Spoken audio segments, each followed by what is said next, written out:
Ablekuma North, and your decision to boycott. To Ablekuma North, I think it's a straightforward matter. Is it? I mean, we have laws of this country. The laws are quite clear that if you go into a contest, the Electoral Commission will do a coalition, and then they will do a declaration. Declaration comes in different forms. There's a winner, or it's a tie. Then there are subsequent directions as to what the law says we should do. If one party is unsatisfied after the declaration, there are still processes within our laws as to how this person can take it up. But there is nowhere in our laws where the Electoral Commission or anybody for that matter, other than the court, is able to come and say that we've had an election, but we will not call it unless we go and reconduct the election in certain polling stations. The bizarre aspect of this whole Ablekuma situation is that Electoral Commission went to Parliament, the House of Records, barely 3 weeks ago to go and brief Parliament on the situation at Ablekuma North. Then they told Parliament that they have done all the coalitions except for 3 polling stations. And they have written to the IGP for police protection so they can conclude the coalition of these 3 polling stations, you recollect. And that has always been the case.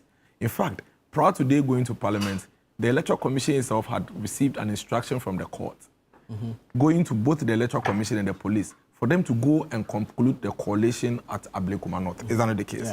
So, if you come back a week later, after the government has withdrawn, in fact, after the chairman of the government of the day has threatened that you are going to be removed. 2, they withdraw your security, your military security setup at your residence and give all manner of excuses. After that, and then you come and tell us that all of a sudden, it is no longer a conclusion of a coalition of 3 polling stations, and that it is now 19 polling stations. It is worrying. The ridiculous aspect of it is that the three polling stations that they have established since December 8th or 9th, and they've even reported to Parliament, one of them doesn't find itself even in the 19 that they are claiming we should rerun. And these are established 3 polling stations that everybody admits that there has not been a coalition of those three polling stations. I think that this thing is not even just about Electoral Commission. Even the NDC, it is in their interest not to allow this to happen. You see, let me tell you something. This country has come very far when it comes to our democracy and electoral processes.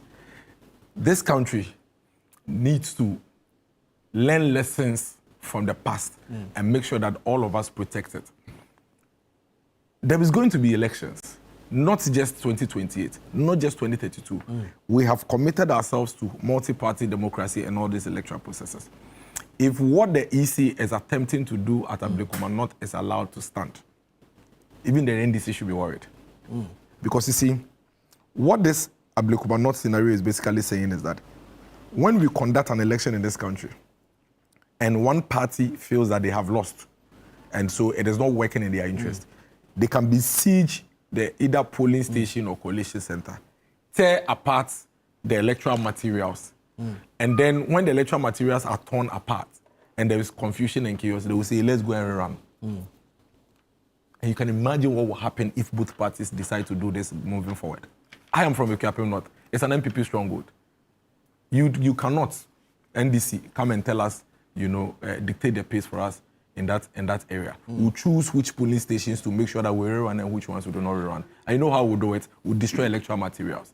When we destroy electoral materials, you throw it into confusion. Once it's thrown into confusion, there is a precedence. The precedence is that if you succeed at destroying electoral materials, then you come and call for a rerun. And when you call for a rerun, it will be done for you. It's a bad precedent.